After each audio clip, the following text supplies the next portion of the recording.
بسم الله الرحمن الرحيم. بسم اللہ الرحمن الرحیم۔ 10 گناہ سے زیادہ گناہ۔ ایک حدیث الادب المفرد، امام بخاری مسند احمد موجم طبرانی کبیر اور اوسط میں حضرت مقداد بن اسود رضی اللہ عنہ سے مروی ہے، جس میں نبی اقدس صلی اللہ علیہ وسلم پوچھتے ہیں تم لوگ زنا کے بارے میں کیا کہتے ہو؟ صحابہ کرام رضی اللہ عنہم نے عرض کیا، حرام ہے، اللہ تعالیٰ اور اس کے رسول صلی اللہ علیہ وسلم نے حرام کر دیا ہے اور یہ قیامت تک حرام ہے۔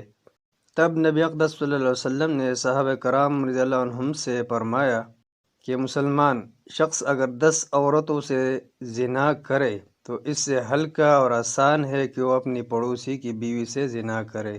یہ ایک ایسا جرم و گناہ ہے کہ انسان کی قدر و قیمت ہی بالکل ختم کر دیتا ہے۔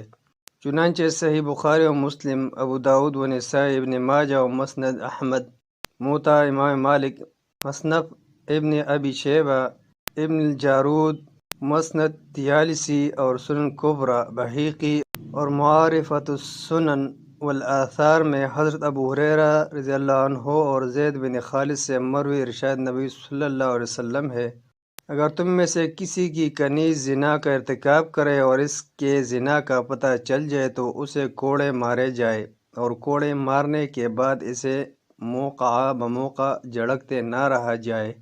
پھر اگر وہ زناکاری کا ارتکاب کرے تو اسے کوڑے مارے جائے اور اسے جھڑکتا نہ رہے، اور پھر اگر تیسری مرتبہ بھی زنا کا ارتکاب کرے تو اسے چاہیے کہ وہ اسے بیچ دے، چاہے وہ بالوں کی ایک چھوٹی رسی کے عوض ہی کیوں نہ بیچ دے۔